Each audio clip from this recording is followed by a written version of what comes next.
വന്നിട്ടുള്ളതെന്ന് നോക്കാം. വടകരയിൽ UDF-ന് 44%, LDF 45%. അതേ വോട്ട് ശതമാനം തന്നെ അഭിപ്രായ സർവേ നൽകുന്ന സൂചന അനുസരിച്ച് നിലനിർത്തിയിരിക്കുന്നു. 1% വ്യത്യാസത്തിന് ഇപ്പോഴും അതിശക്തമായ പോരാട്ടമാണ് അവിടെ നടക്കുന്നതെന്ന സൂചന നൽകി 1% വ്യത്യാസത്തിന് വടകര LDF-ന് അനുകൂലമായി വിധി എഴുതുമെന്നാണ് മാർച്ച് 25 വരെ നടത്തിയ സർവേയുടെ ഫലം സൂചിപ്പിക്കുന്നത്.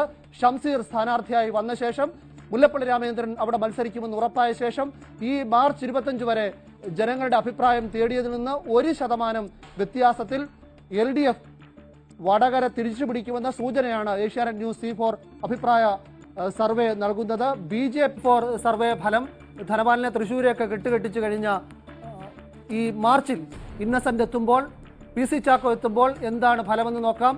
UDF 48%, LDF 42%, BJP 6%, മറ്റുള്ളവർ 4%. ചാലക്കുടി കഴിഞ്ഞ തവണ LDF-ന് അനുകൂലമെന്ന് വോട്ടെടുപ്പിൽ പങ്കെടുത്തവർ പറഞ്ഞ ചാലക്കുടിയിൽ PC ചാക്കോയുടെ വരവോടുകൂടി 48% എന്ന നിലയിലേക്ക് UDF എത്തിയിരിക്കുന്നു.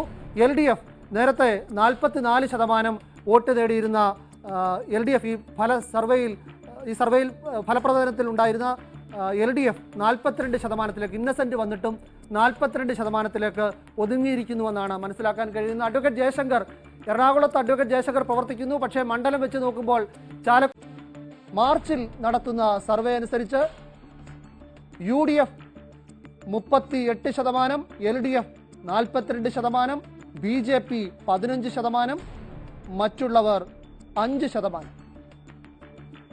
UDF 38ലേക്ക് ചുരുങ്ങിയിരിക്കുന്നു. നേരത്തെ ഉണ്ടായിരുന്ന 43-ൽ നിന്ന് 38ലേക്ക് ചുരുങ്ങിയിരിക്കുന്നു.